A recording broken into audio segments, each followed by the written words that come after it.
See it played, Death Ride, Hafid Ridge, actions. So I have 3 things to relate up front that doesn't have anything directly to do with the play here. So I'll knock those out, and then we'll get to the Death Ride system here in North Africa again.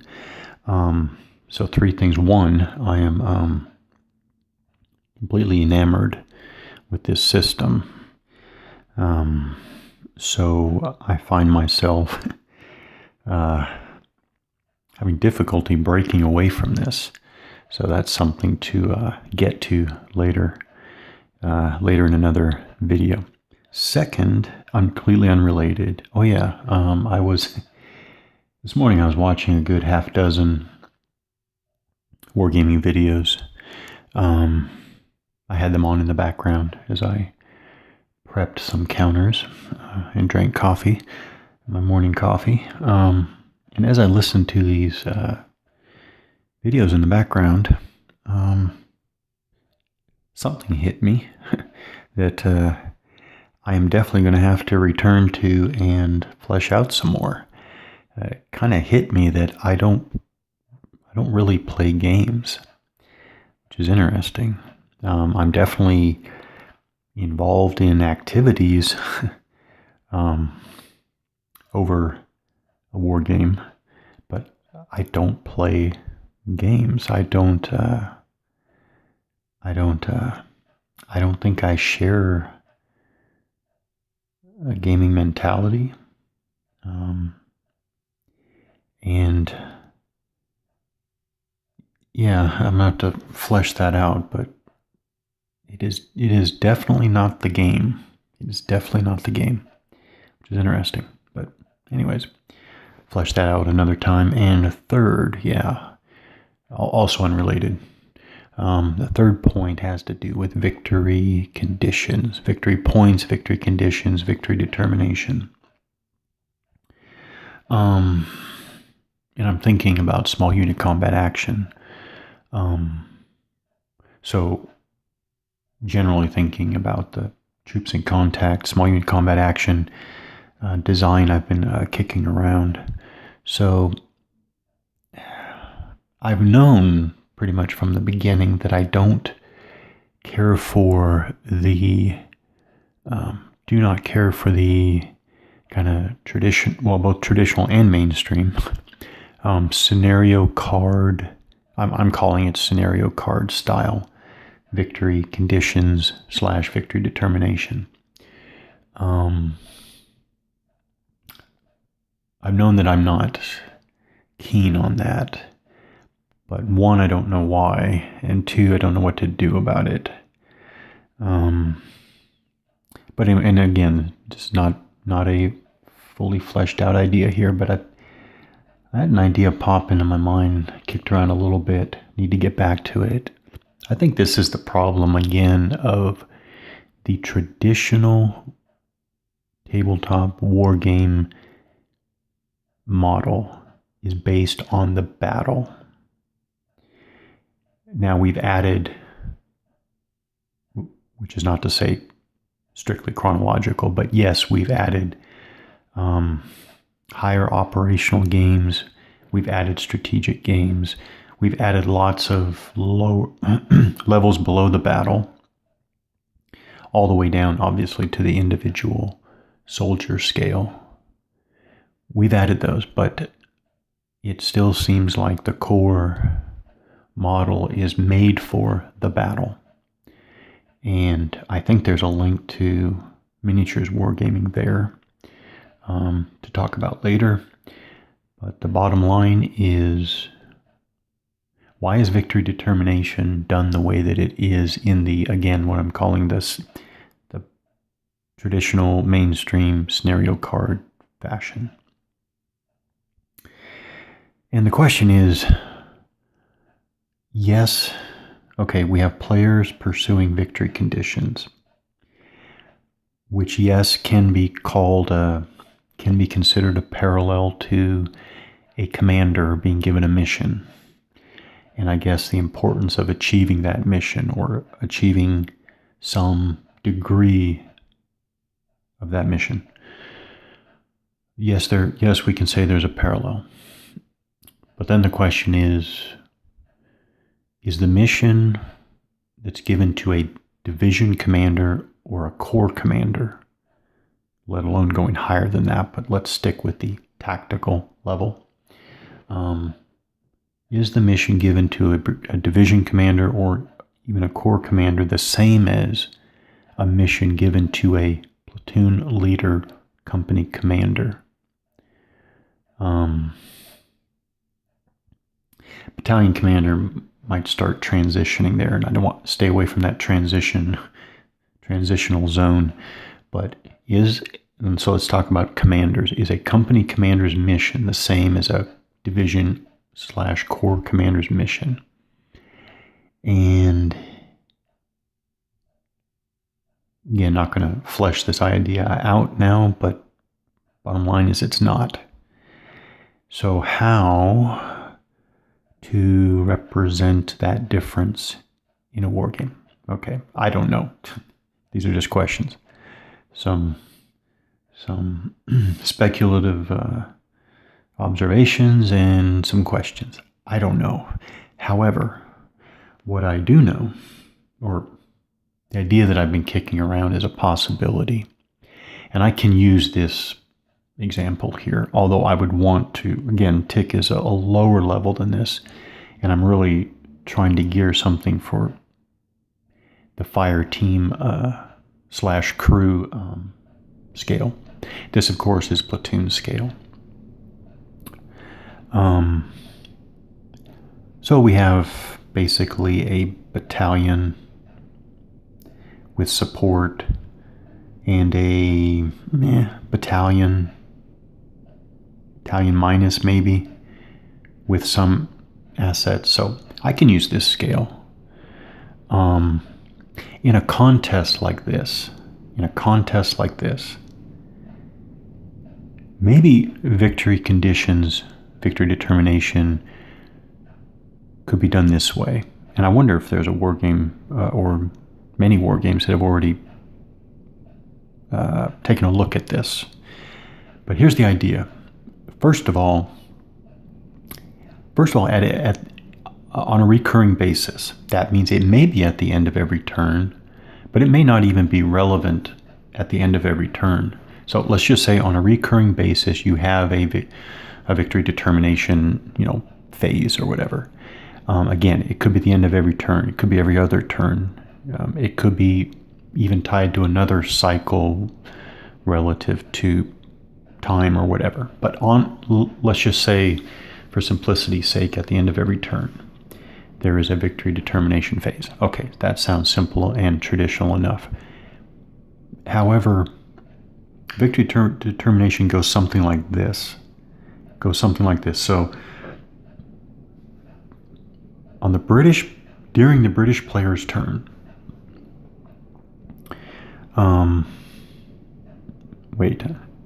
and actually it doesn't matter, even if it is, actually it doesn't even have to, I don't think this has to apply just to games that have a separate player turns. I think even if you have integrated, alternating formations or whatever, I think it would be the same.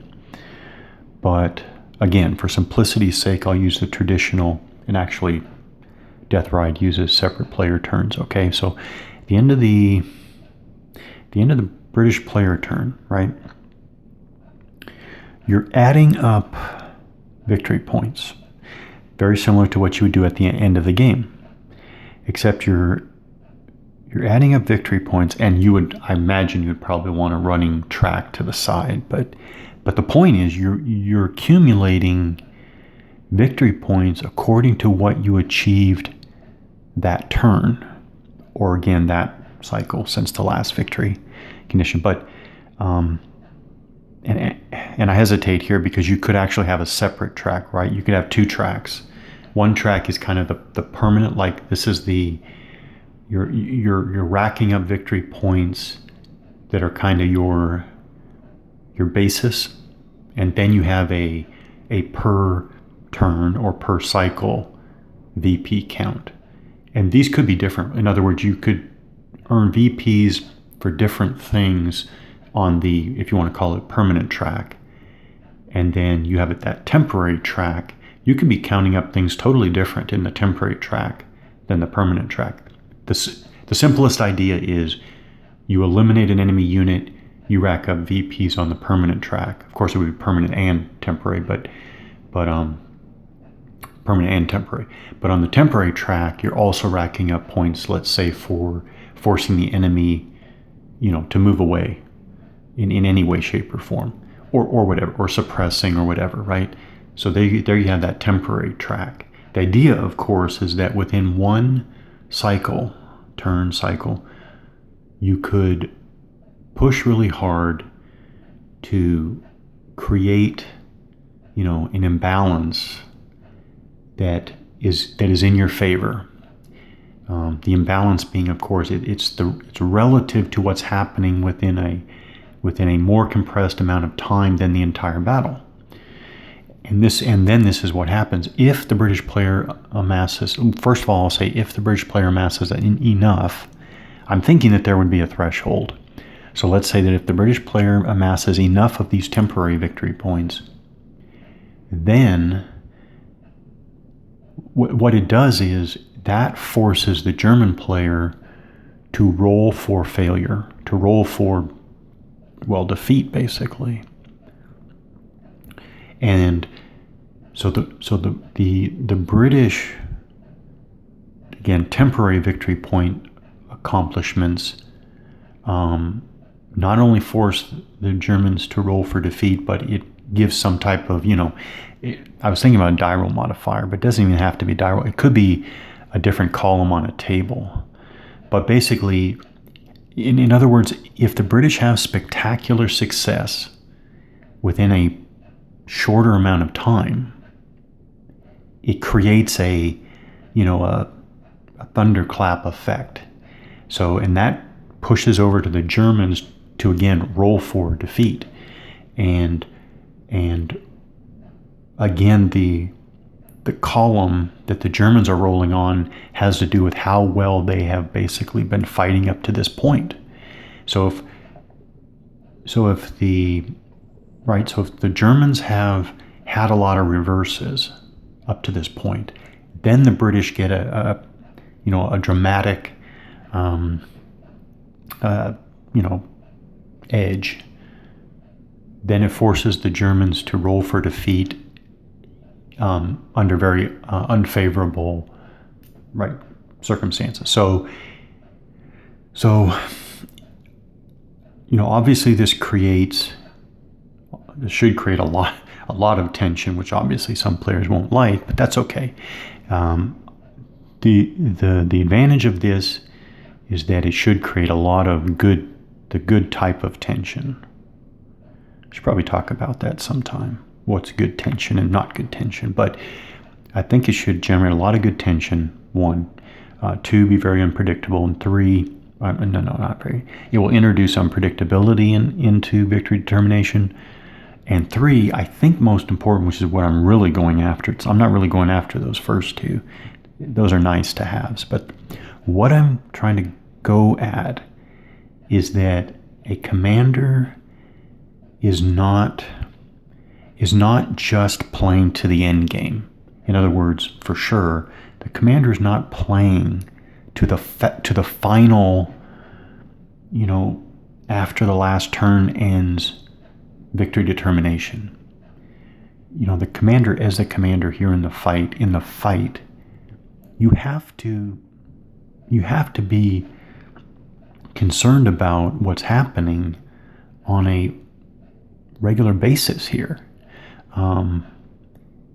And if you only have victory determination at the end, I'm afraid that it at least creates a mentality that the players don't have to care about, again, what's happening on a regular basis through the play. So 1, I want players to care about what's happening basically from the very beginning. I want the players to care about what is their first, major action. Yeah, I want them to care about that, and I want them to care about the outcomes of every enemy interaction, and also I want to create. Somehow I do like, now again, this has to do with scale and scope. At this scale and scope, I like to have that incentive, basically, to basically go for the knockout blow, if possible. Again, you don't have to have the knockout blow to win. You can still win by the steady grind. But on the other hand, if you can set up the circumstances for a knockout blow, there's an incentive to do that. But the incentive has to be, I don't know, the incentive has to make sense. I would hope that the incentive would be that the pendulum, remember, the pendulum can always swing both ways. So if the British have a spectacular run, and the Germans have had multiple reverses up to now, so then the British force the Germans to roll for defeat. They have spectacular luck and they pass. In the very next period, the Germans could go for spectacular gains themselves, and could, again, because of the smaller time period we're talking about, the British could force the Germans could force the British to roll for defeat. So the other thing this creates, and I just explained there, I mean, it could look like you're winning, and then suddenly it's over, but it's not over because of there is a die roll, and I understand, no players are going to be convinced of this who reject any type of die roll in determining victory. But if you accept that there can be some variability there, then at least it should be clear why things went against you in the way that they did. So the British could be advancing. Germans have taken setback after setback, but then they counterattack in such a way that basically the other stuff didn't matter, and the British, let's say, got the knockout blow. They were fighting great, but it's because the Germans did what they did, had some luck go their way, which is always in the die rolling, right? Which is kind of funny if wargamers don't like some type of die roll in the final victory determination, because obviously die rolls have gone into your victory situation at the end of the game anyways. But anyways, just kicking around something. Let's get on to the Death Ride series here. So 2 catch-up items, just something to remember. Remember in your assaults, your combined arms.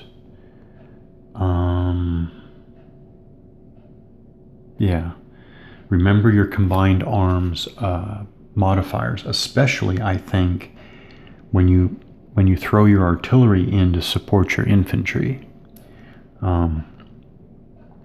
So just in general, something to remember. Second thing has to do with opportunity fire and movement. Well, obviously. Okay. The other day, I was pushing around some counters on the Halfaya Pass map, just going through some combats, practicing. And I had a situation arise where basically there was a German anti-tank force, and I had a British company, 4 platoons, came on the board. I'll just use this as a stand-in. A stack of all the platoons of a company, four platoons of the company stacked together, came on the map, the Germans focused their anti-tank fire on one of the platoons and resulted in, or caused if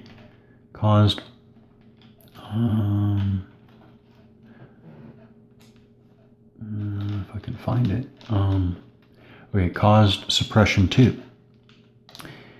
And so the top unit, well, one of the platoons received a suppression 2 level. Now in the Hafid Ridge, Death Ride Hafid Ridge rules, clearly moving units that receive any suppression have their movement halted for the remainder of the turn. But does that mean, what about the other 3 platoons there? I looked and looked and looked. I have not yet found this spelled out. I guess the assumption is they move on. And that makes sense for the scale and scope. Again, we're talking 330 meter or 1/3 of a kilometer hex and 2-hour turns. That makes sense that the rest of the stack would continue moving on. However, the reason why I looked for this is that, again, I haven't found yet it ever spelled out that elements of a stack can be just left behind. But I guess it's implied. Those are the 2 catch-up items. So of note, let's take a look at something. So the British have advanced this far. So the British are within 1, 2, 3, 4 hexes of the defensive belt, the first obstacles. And the Germans have been able, between a range of 5 and 9 hexes, the Germans have been able to cause this much suppression. So the question is, what's the effect of that? So for medium targets,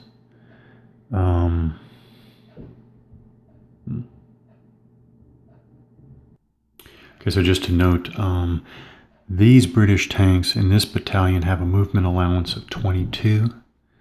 So because they're medium targets, it's the brown there, I guess it is light brown, behind the movement allowance there, they lose 10% of their movement for each level of suppression. So these all have level 2 suppression. So I'm going to say they have 80% remaining of their movement allowance. That's 70.6, and for this you round down to 17.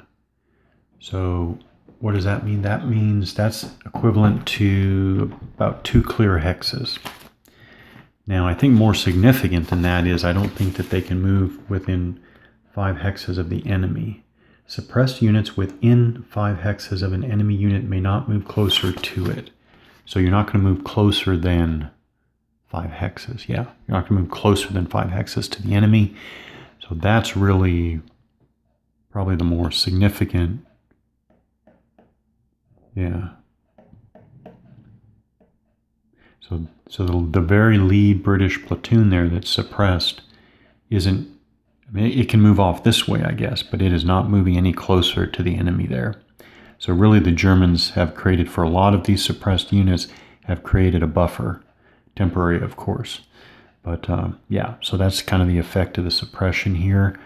Of course, it's the same thing for their combat values. So let's see. Yeah, see, these tanks are just not very...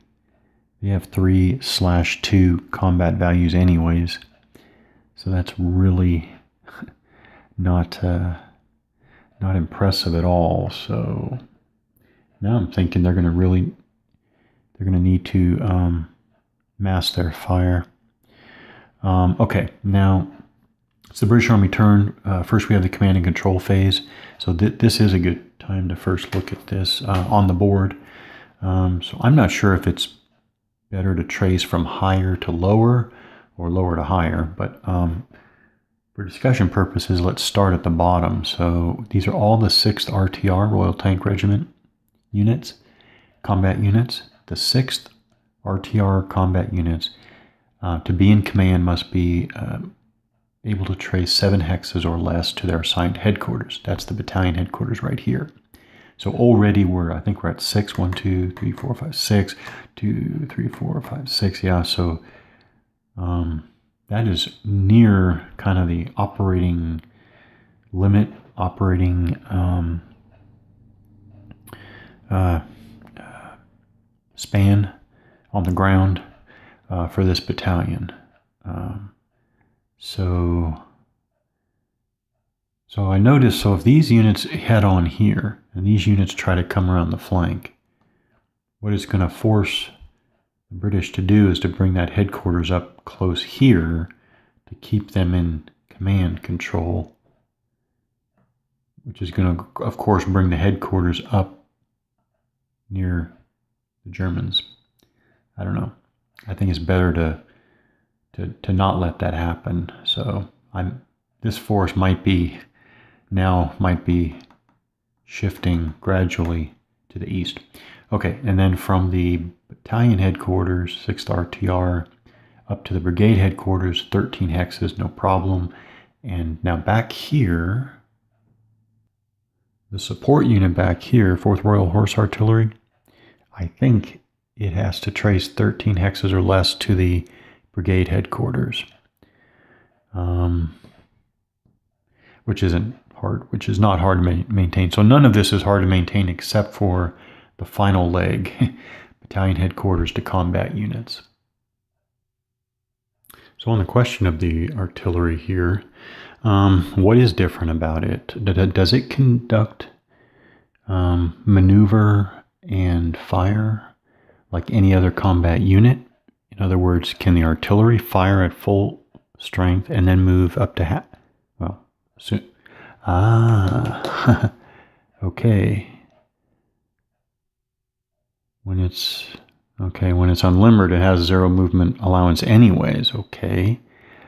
So what are its limitations? Can it do any fire and maneuver and fire? Yeah, so what are the key particulars about artillery? So artillery that is in command and control may fire in support of units whose headquarters they have command and control linkage with. Artillery units that are not in command and control may fire in support of friendly units, but at half strength. Artillery units, those with primary weapons ranges of 10 or higher, may not use overwatch movement. So when an artillery or mortar, not heavy weapons, unit is used, it must be turned over to show that it may not be used again that turn. Okay. So, all right, so that's making me wonder, can an artillery unit be towed forward or towed to a particular location, unloaded, and fire? So looking under load and unload, what applies to artillery? Artillery that has fired may not load. So an artillery that is fired is going to be flipped over, like we just said. And so artillery that's flipped over may not be loaded. Okay. May not load. Okay, so how about unload? Can artillery that's already loaded move to a location, unload, and fire? So let's see. Transported units.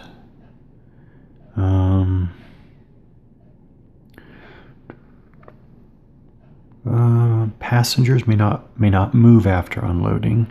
Artillery can't move anyways because once they're unloaded, they have a movement allowance of 0.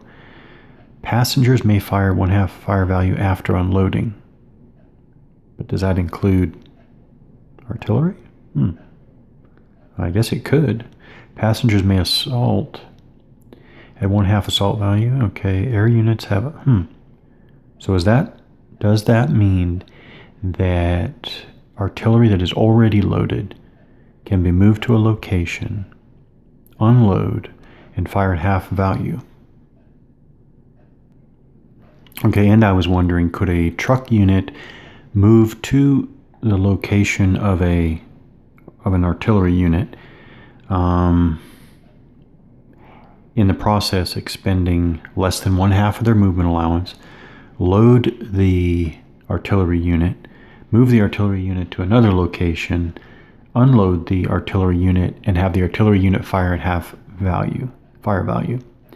That does not seem to be allowed because the transport unit must expend 1/2 of the movement factor to load a unit and 1/2 of the movement factor to unload a unit, which would seem to be saying effectively you're not loading and unloading and you're not loading, unloading, and transporting in the same turn.